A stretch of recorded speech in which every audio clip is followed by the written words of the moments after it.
What is going on, softball world? We got ourselves another senior bat review for you guys, and this time we have the Cellblock Battleship 13.5 speed barrel. This is from the company called Short Porch Baseball Company. These are the only guys that carry this bat. We're going to throw this on the scale and weigh it for you. This is a 26 ounce. It came in at 25.5 ounces. The end load came in at 15.7 and the handle at 9.2. We also tested this bat doing the wrapper, and it came in right around 250. It's me and Chad out here in Cary, North Carolina. We're at Bond Park on field 1. I believe this field is 310 down the line and left, 300 in center, and 300 in right. We're hitting a mix of some Evil BP rockets, Pro M's, Classic M's, and some Icons. The hardest ball in our bag is basically the Evil BP rockets. We don't really have any hard stuff. Let's give you a little information about the bat real quick. This is the Cellblock Balance version. And you can get these in sizes from 25 ounces all the way up to 27. They call this their barely legal one piece, and it's supposed to have like what they call their ultra thin handle. And like I told you, it's a 13.5 inch barrel. Guys, if you remember, we did a review on the Cellblock Big Daddy, and we really liked that bat. But our only concern about that bat was that it didn't go below a 26.5, and it had a little bit of an end load. It does say it's a half-ounce end load, but it feels like it's a solid half-ounce end load on the Big Daddy.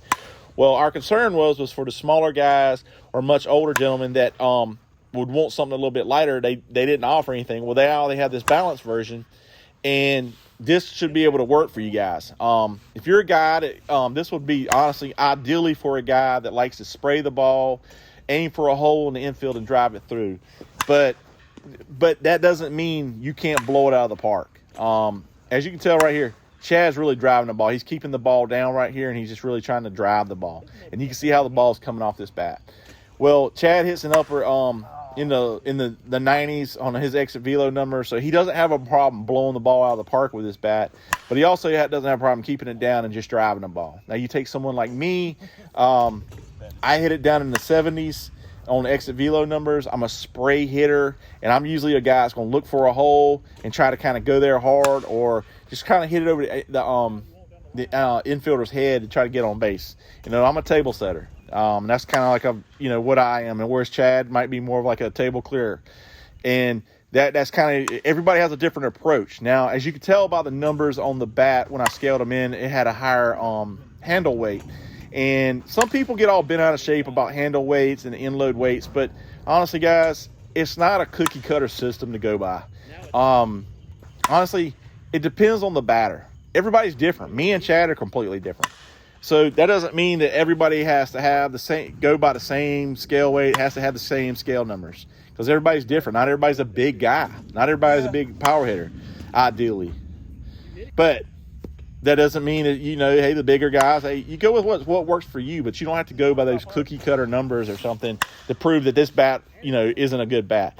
This has a big sweet spot. It doesn't really have any flex in the handle, which most of your balance bats are. It doesn't make sense to have a lot of flex in the handle of the balance bat.